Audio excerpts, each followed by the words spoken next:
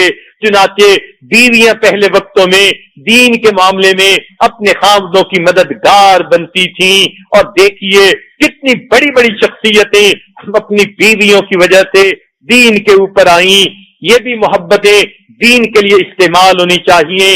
چوتھی محبت عورت کو دنیا کے اندر ماں کی حیثیت سے ملتی ہے۔ ماں کو اولاد سے والہانہ محبت ہوتی ہے، اولاد کو ماں سے محبت ہوتی ہے۔ اولاد کو ماں سے کتنی محبت ہے اس کو تو الفاظ میں بیان نہیں کر سکتے۔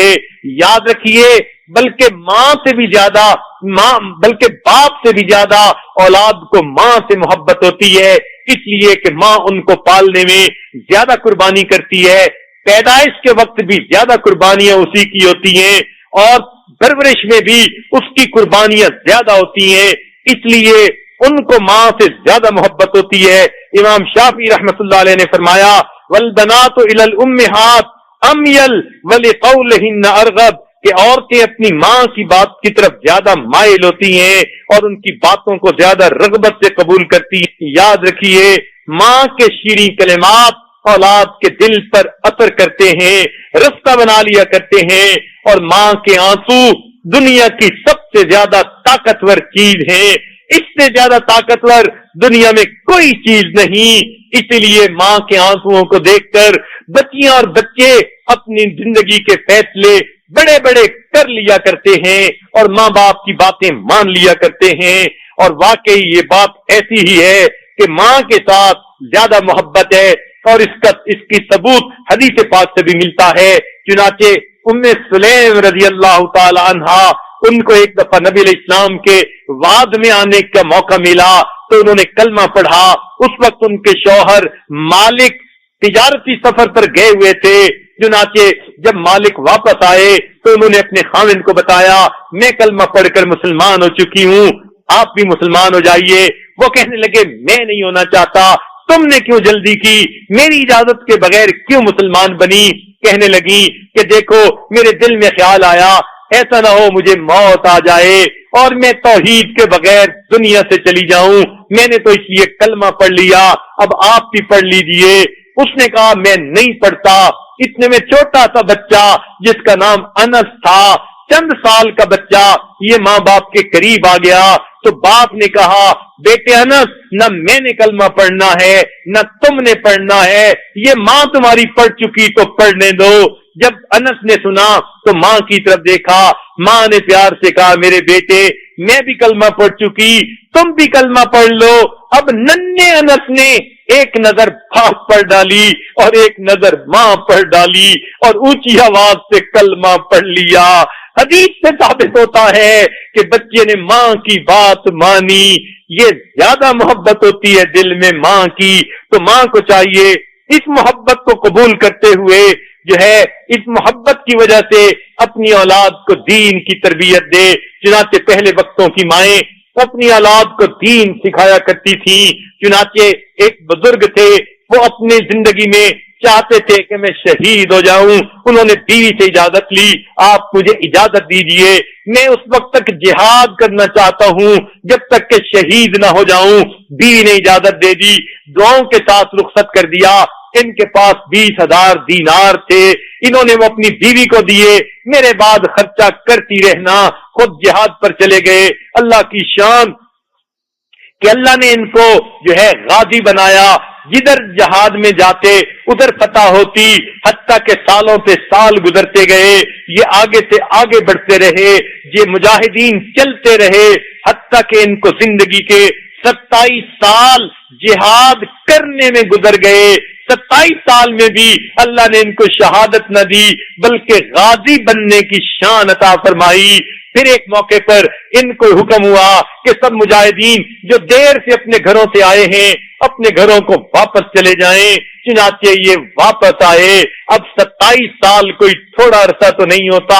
گھر آئے، دستک دی، بیوی کو تو توقع ہی نہیں تھی، وہ تو دیکھ کر حیران رہ گئی، سمجھتی تھی کہ میں تو سمجھی آپ شہید ہو چکے ہوں گے۔ کہنے لگے نہیں اللہ نے مجھے غازی بنا دیا۔ چنانچہ میاں بیوی خوش ہوئے، اللہ نے پھر دنیا میں بھی ملاقات کروا دی۔ چنانچہ تھوڑی دیر کے بعد پھر انہوں نے جو ہے ان سے پوچھا کہ بتائیے جب میں یہاں سے سفر پر گیا تھا آپ حاملہ تھی، کیا بنا؟ وہ کہنے لگی اللہ نے مجھے بیٹا دیا۔ کہنے لگے کہ اچھا وہ کس حال میں ہے؟ اتنے میں اذان مسجد نبوی میں ہو گئی۔ وہ فرمانے لگی ایسے کریں کہ آپ نماز پڑھ کے آئیں، پھر میں آپ کو پوری تفصیل سناتی ہوں۔ چنانچہ یہ نماز پڑھنے مسجد نبوی میں چلے گئے، وہاں جا کر انہوں نے نماز پڑھی۔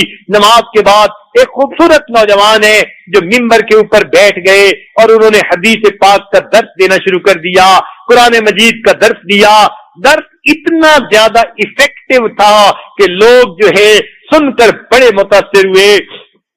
اس نوجوان کے چہرے کو دیکھتے اس پہ نور ٹپک رہا تھا، ہر بندے کا دل چاہتا تھا کاش کہ ایسا نوجوان کسی خوش نصیب ماں باپ کی اولاد ہوگا۔ جب آپ نے ان کا درس سنا تو ان کے دل کو بھی بہت اچھا لگا۔ درس سن کر یہ واپس اپنے گھر آئے، ابھی گھر میں داخل ہی ہوئے تھے کہ پھر دستک ہوئی۔ انہوں نے دروازہ کھولا، دیکھا کہ دروازے پر وہ نوجوان ہے۔ نوجوان ان کو دیکھ کر حیران، یہ نوجوان کو دیکھ کر حیران۔ نوجوان ان کو دیکھ کر انہوں نے نوجوان سے کہا یہ میرا گھر ہے، تو کون ہے اس دروازے پر؟ نوجوان نے کہا جناب یہ تو میرا گھر ہے، آپ کون ہیں یہاں پر؟ تو جب ان کی آواز بلند ہوئی تو پھر وہ جو خاتون تھی انہوں نے دونوں کو کہا کہ دونوں اندر آ جائیں۔ جب دونوں آئے اب اس خاتون نے تعارف کروایا کہ دیکھیے یہ آپ کے باپ ہیں، 27 سال کے بعد واپس آئے، اور ان کو کہا کہ یہ آپ کے بیٹے ہیں، اور جو 20,000 دینار آپ دے کر گئے تھے میں نے آپ کے بیٹے کی تعلیم پر خرچ کیے، اور میں نے آپ کے بیٹے کو دیندار بنایا، اور آپ نے اس کا حدیث کا درس سن بھی لیا۔ باپ کی آنکھوں سے آنسو آ گئے۔ واقعی کون ایسی ماں ہوتی ہے جو اپنی اولاد کو خاوند کی عدم موجودگی میں اتنا دین کی طرف بلائے کہ باپ بھی اس کو دیکھ کر حیران ہو جائے۔ آج تو بیویاں خاوند کی موجودگی میں بھی اولاد کو دین کی طرف نہیں بلاتی، دین کے بارے میں ان کی طرف زیادہ محنت نہیں کرتی۔ پہلے وقت کی عورتیں خاوند بھی سر پہ نہیں ہوتا پھر بھی اپنے بچوں کو دیندار بنا دیا کرتی تھیں۔ یہ ہوتی ہیں بیویاں جو خاوندوں کے دل ٹھنڈے کرتی ہیں، ان کی آنکھیں خوش ہوتی ہیں اور وہ اپنی بیویوں سے محبتیں بے پناہ کیا کرتے ہیں۔ ایسے کام آپ کر کے دکھائیں، پھر بتائیں کہ خاوند آپ سے محبت کرتا ہے یا نہیں کرتا۔ جب آپ کی اپنی زندگی میں ایسی جو ہے وہ کام نہیں ہوں گے بلکہ کھانا پینا اور کھانا پکانا اور فقط میاں بیوی کا معاملہ ہوگا تو پھر یہ تو دنیا کی ہر عورت کرتی پھرتی ہے، یہ کوئی نئی بات تو نہیں۔ خاوند کے دل میں جگہ بنانے کے لیے عورت کو زیادہ قربانیاں کرنی پڑتی ہیں، بالخصوص اپنی اولاد کو دیندار بنانے کے لیے کوششیں کرنی پڑتی ہیں۔ یہ بات ذہن میں رکھیے کہ مرد جتنا نیک اور دیندار کیوں نہ ہو، جب تک اس کی بیوی دیندار نہ ہو وہ اپنی اولاد کو دیندار نہیں بنا سکتا۔ ہم نے دیکھا مرد بڑا متقی ہے، بڑا پرہیزگار ہے، اپنی اولادوں کو دین کی طرف متوجہ کرتا ہے، سمجھاتا ہے، رو رو کے ان کو سمجھاتا ہے، لیکن جب خاوند باہر نکلتا ہے تو پیچھے سے بیوی اپنے اولاد کو کہہ دیتی ہے تمہارے باپ کا تو دماغ خراب ہے، اور بچے ماں کی بات مان لیتے ہیں۔ واقعی ابو کے دماغ کو کچھ ہو گیا، تبھی تو ٹی وی نہیں لاتے، تبھی تو ہمیں پردے کا حکم دیتے ہیں، باندھ کے رکھتے ہیں، یعنی گھر میں پردے میں رکھا تو گویا باندھ کے رکھنے والی بات ہو گئی، تو اولاد بے دین بن جاتی ہے، بے عمل بن جاتی ہے۔ اس لیے نبی علیہ الصلوۃ والسلام نے فرمایا کہ جب تم شادی کرنے لگو تو لوگ شادی کرتے ہیں تنکح المرأۃ لاربعین، 4 وجہ سے عورت کے ساتھ نکاح کیا جاتا ہے، لمالہا اس کے مال کی وجہ سے، ولحسبہا اس کے خاندان کی وجہ سے، ولجمالہا اس کے حسن و جمال کی وجہ سے، ودینہا اور اس کے دین کی وجہ سے۔ تو نبی علیہ السلام نے فرمایا کہ تم عورت سے اس کی دینداری کی وجہ سے نکاح کرو۔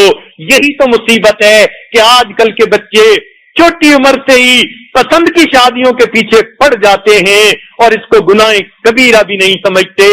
بچیاں بھی چاہتی ہیں ہم خود فیصلہ کریں، بچے بھی چاہتے ہیں خود فیصلہ کریں۔ یہ کتنی نامناسب بات ہے کہ جوان العمر ہیں ان کو ازدواجی زندگی کا پتہ ہی نہیں کہ ازدواجی زندگی میں کیسی کیفیت بندے کی ہوتی ہے، کون اچھا خاوند ہوتا ہے۔ چھوٹے بچے کچے ہوتے ہیں، لہذا یہ اس کچے پن میں اپنے جو ہے وہ الٹے سیدھے فیصلے کر بیٹھتے ہیں۔ ایک بات ذہن میں رکھیے، a young leading the young is a blind leading the blind. They can both fall into the ditch. اگر ایک اندھا ہو اور اندھے نے اس کا ہاتھ پکڑ لیا ہو تو دونوں گڑھے میں جا گریں گے۔ نوجوان بچے جو اپنی شادیوں کے فیصلے خود کرنا چاہتے ہیں اس لیے وہ گڑھے میں گرتے ہیں، کہیں لڑکیاں روتی پھرتی ہیں، کہیں لڑکے روتے پھرتے ہیں، شروع میں شکل دیکھ کے پسند کر لیتے ہیں، ان کو ان کے کردار کا کیا پتا کہ اس کے بیوی کے اندر اخلاق ہے، وفا ہے، یہ کردار کی کیسی ہے، چنانچہ اس جو ہے شکل کے اوپر نکاح کر لیتے ہیں۔ بعد میں کہ جب وہ بیوی اپنے لچھن دکھاتی ہے تو پھر روتے پھرتے ہیں، اور اسی طرح لڑکیاں خاوند کی بات پر اس کو پسند کر لیتی ہیں اور بعد میں پھر روتی ہیں، بلکہ کئی جگہوں پر تو زہر کھا کے مر جاتی ہیں، بتانا بھی نہیں گوارا کر پاتی۔ ہم ماں باپ کو کیا منہ دکھائیں؟ شریعت نے کتنا پیارا اصول بتایا کہ بچی اپنے نیکی اور دین کے کام میں لگی رہے۔ جب یہ بچی جوان ہو جائے ماں باپ اس کا رشتہ ڈھونڈے، بہن بھائی ڈھونڈے، بڑے ڈھونڈے جو خود شادی شدہ زندگی گزار چکے، اب ان کو پتا ہے کہ ازدواجی زندگی کی کیا ضروریات ہوتی ہیں، جو خود یہ زندگی کا حصہ دیکھ چکے ہیں۔ چنانچہ ماں باپ دو چار رشتے دیکھیں، پھر اپنی بیٹی کو بتائیں، بیٹی ہمیں تمہارے لیے یہ دو تین پرپوزل اچھے لگتے ہیں، اب آپ بتاؤ کہ آپ کی رائے کیا ہے۔ تو بیٹی اس میں سے اگر اس کا اپنی بھی رائے ہے تو بتا دے، ورنہ ماں باپ پر اعتماد کرے۔ یقیناً ماں باپ جو فیصلہ کرتے ہیں کبھی بیوی بیٹی کے حق میں برا نہیں ہوتا، مگر بچی کو سمجھ نہیں آ رہی ہوتی، اس لیے وہ کئی مرتبہ ٹھوکر کھا جاتی ہے۔ نیک لڑکیاں جو اپنے ماں باپ پر اعتماد کرتی ہیں خوشیوں بھری زندگی گزارتی ہیں۔ ہاں 100 میں سے کوئی ایک فیصلہ کرنے میں ماں باپ بھی غلطی کھا سکتے ہیں، مگر لڑکی خود فیصلہ کرے گی تو 100 میں سے 99 بچیاں غلط فیصلہ کریں گی، اس لیے بعد میں روتی پھرتی ہیں۔ کیا آپ نہیں دیکھتی یورپ کے ماحول میں نوجوان بچیاں اپنی شادی خود کرتی ہیں، کئی سال شادی سے پہلے خاوند کے ساتھ لیو ٹوگیدر کرتی ہیں، سب کچھ میاں بیوی کا معاملہ کر چکی ہوتی ہیں، پھر جب شادی کرتی ہیں تو ڈائیورس ریٹ 90% سے زیادہ ہو جاتا ہے، اس لیے کہ نوجوان کسی اور نظر سے دیکھتا ہے اور بڑی عمر کے لوگ وہ زندگی کو حقیقت کی نظر سے دیکھتے ہیں۔ اس لیے دین اسلام نے کہا کہ ماں باپ کی رائے کو مقدم کر دیا جائے۔ خوش نصیب ہیں وہ بچیاں جو اپنے ماں باپ کے اوپر اعتماد کرتے ہوئے اپنے رب کی خوشنودی چاہتی ہیں، ماں باپ کے دعائیں لیتی ہیں اور ماں باپ کی نیک تمنائیں ساری زندگی ان کے ساتھ رہتی ہیں۔ اس لیے درمیان میں یہ بات آ گئی کہ دین نے ہمیں کہا کہ دین کی وجہ سے ہم عورت کو پسند کیا کرے، چنانچہ جو لوگ دین کی وجہ سے بیویوں کو پسند کرتے ہیں وہ پھر نیک مائیں بنتی ہیں، اولاد کو بھی نیکی کی طرف لاتی ہیں۔ یاد رکھیے اگر بیوی کو خاوند کے ساتھ اختلاف رائے ہو تو یہ اس سے بڑھ کر بڑی مصیبت کوئی نہیں ہوتی کہ خاوند دین چاہتا ہے، بیوی دنیا چاہتی ہے، ایسے حالات میں اولادیں بگڑ جایا کرتی ہیں۔ اس کا ثبوت قرآن سے سن لیجئے۔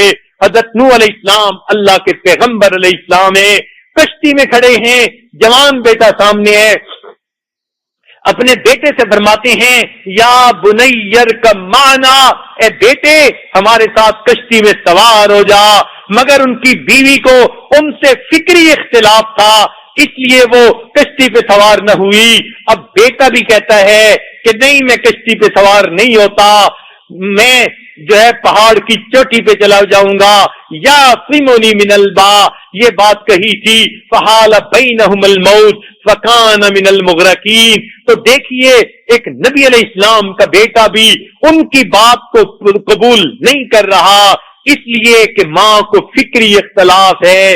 تو جب مائیں فکری اختلاف رکھتی ہیں، سوچ کا اختلاف رکھتی ہیں، اولادیں بگڑ جایا کرتی ہیں۔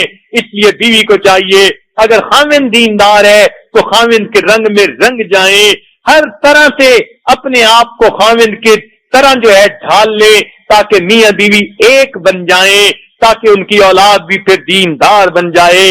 تو نیک بیویاں اپنی اولاد کی اچھی تربیت کرتی ہیں۔ خنسا رضی اللہ تعالیٰ عنہ، ان کے بارے میں آتا ہے 4 بیٹے تھے، انہوں نے چاروں کو کہا کہ بیٹو تم نے جہاد میں جانا ہے اور تم نے شہید ہونا ہے۔ بیٹوں نے کہا امی آخر آپ کیوں ایسا کہتی ہیں؟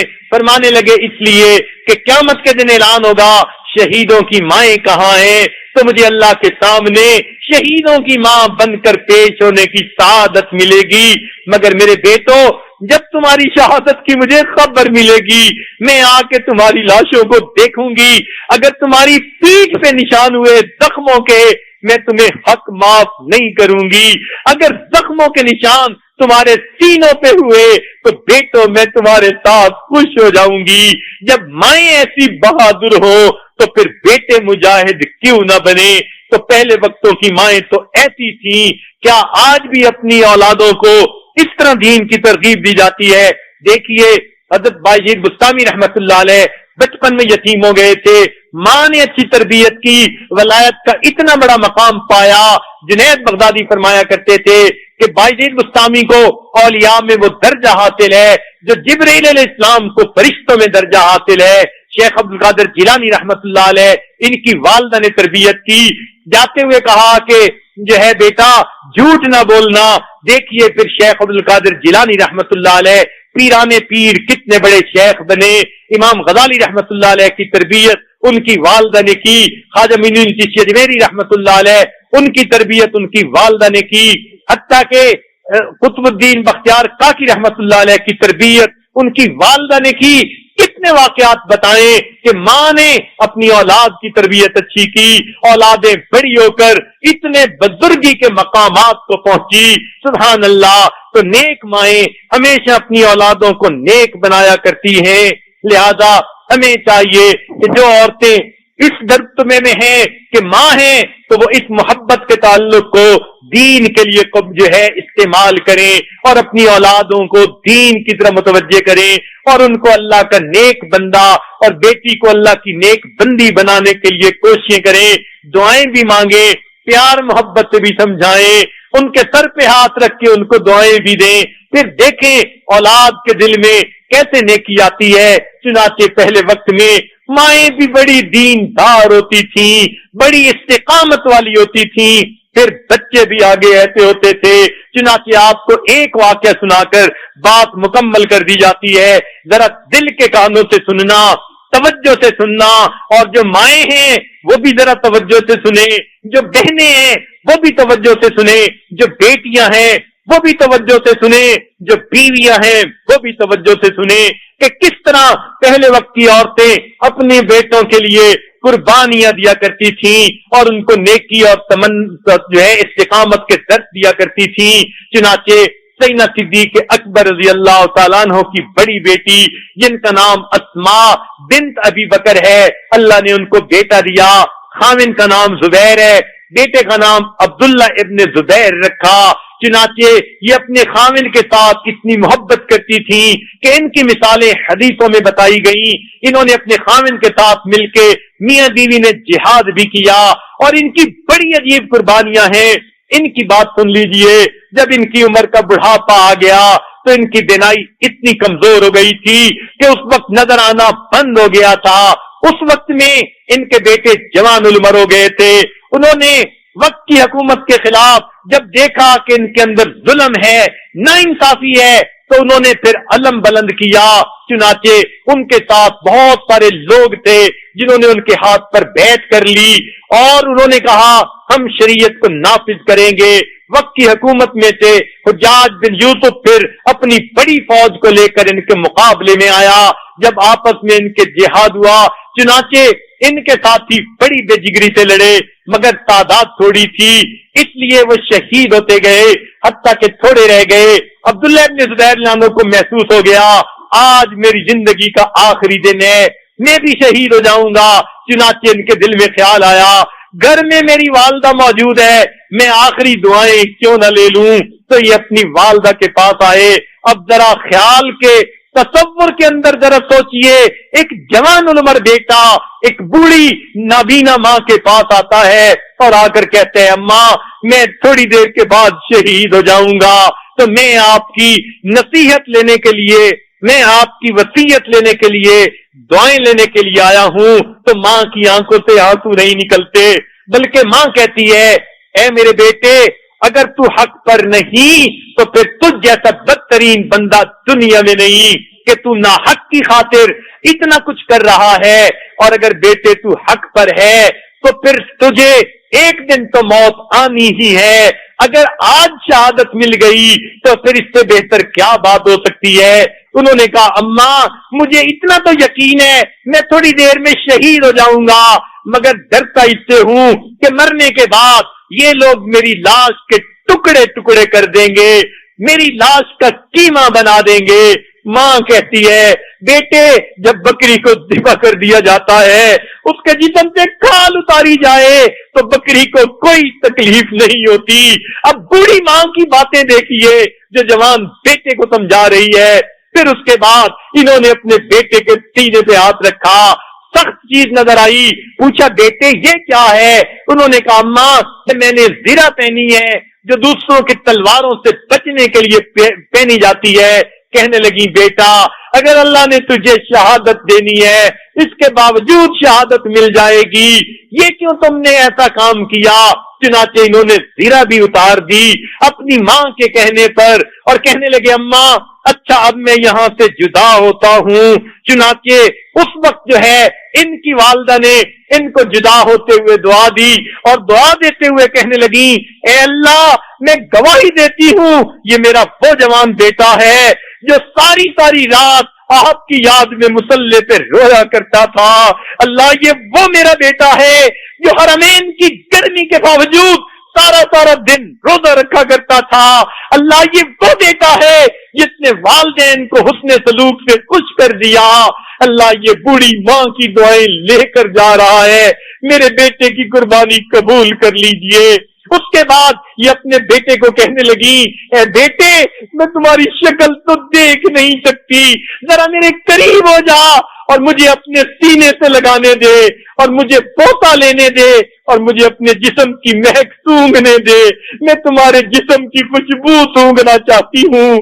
کتنی عجیب بات ہے، جوان بیٹے کے بارے میں شہادت کا یقین ہے ماں کو، مگر ان الفاظ سے جدا کر رہی ہے اے بیٹے میں تیری شکل دیکھ نہیں سکتی مگر تو مجھے بوسہ لینے دے اور اپنے جسم کی مہک سونگھنے دے، تمہاری بوڑھی ماں تمہیں رخصت کرتی ہے۔ چنانچہ اس طرح ماں نے رخصت کیا اور عبداللہ بن زبیر عنہ بالآخر جا کر شہید ہو گئے۔ چنانچہ دشمنوں نے ان کو سولی پہ لٹکا دیا شہید ہونے کے بعد تاکہ دوسروں کو وہ دکھائیں کہ ہم کتنے ظالم ہیں۔ ان کی لاش 40 دن تک اسی طرح لٹکی رہی، کوئی اتارنے والا نہیں تھا۔ حجاج بن یوسف کو لوگوں نے کہا کہ تم کیوں نہیں جو ہے ان کو اتارتے، ہمیں تو یہ منظر دیکھا نہیں جاتا۔ اس نے کہا کہ جب تک ان کی ماں سفارش نہیں کرے گی، اب وہ چاہتا تھا کہ عثمان رضی اللہ عنہ کے دل پہ جو غم ہے وہ آ کر مجھے کہیں تاکہ میں کہوں اچھا میں ان کو اونچے اتار دیتا ہوں، مگر ماں بھی بڑی خوددار تھی۔ چنانچہ انہوں نے کہا میں حجاج کے پاس نہیں جاؤں گی، گھر کے لوگوں نے ان کو مجبور کیا، چنانچہ انہوں نے اتنا کیا کہ قریب آئی جہاں لاش لٹکی ہوئی تھی اور ایک فکرہ کہا کہ اس سوار کو سواری سے اتارنے والا کوئی نہیں، ان کے فکرے پر حجاج نے ان کو نیچے اتار دیا۔ مگر ماں کی بہادری بھی دیکھیے، 40 دن سے بیٹے کی لاش لٹکی ہوئی ہے اور ماں پھر بھی اتنی بات کرتی ہے کوئی اس سوار کو سواری سے نیچے اتارنے والا، سبحان اللہ۔ ایسی استقامت تھی ماں میں، تو پھر بیٹے بھی ایسے استقامت والے بنا کرتے تھے۔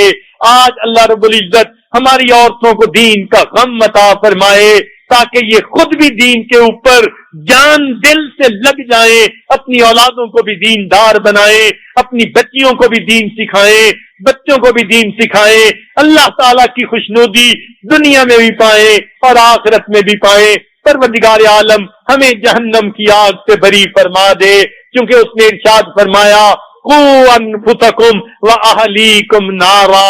اللہ ہمیں بھی آگ سے محفوظ فرمائیے، ہمارے اہل خانہ کو بھی آگ سے محفوظ فرمائیے۔ اور حدیث پاک کے مطابق یہ رمضان کا آخری عشرہ تو جہنم سے آزادی کا ہے، وآخرها عتق من النار۔ حدیث پاک میں ہے اللہ تعالیٰ بندوں کو جہنم سے بری کرتے ہیں، لہذا آج اس آیت پر بھی عمل ہو جائے گا۔ لہذا اللہ سے دعائیں کر لیجئے، اللہ ہم بڑے گناہگار ہیں، بڑے خطا کار ہیں، ہم نے زندگی میں بہت گناہ کیے، بڑی خطائیں کی، مالک رمضان المبارک کا دن بھی قریب ہو گئے، یہ نعمت والا مہینہ بھی ختم ہونے کو ہے۔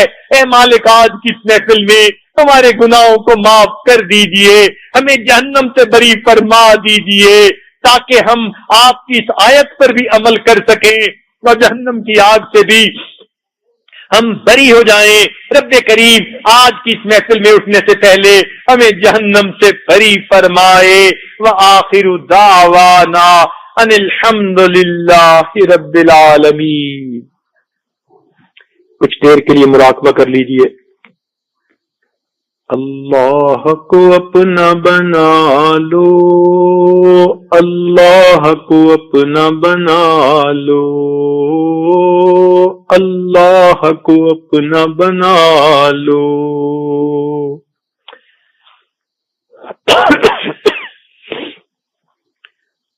یہ زندگی ایک مہلت ہے، روٹھے ہوئے رب کو منا لو،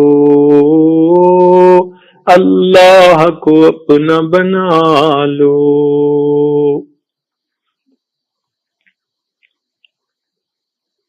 اللہ کو اپنا بنا لو، اللہ کو اپنا بنا لو، اللہ کو اپنا بنا لو۔ اب سب رشتوں کو چھوڑو، اللہ سے رشتہ جوڑو، اب سب رشتوں کو چھوڑو، اللہ سے رشتہ جوڑو،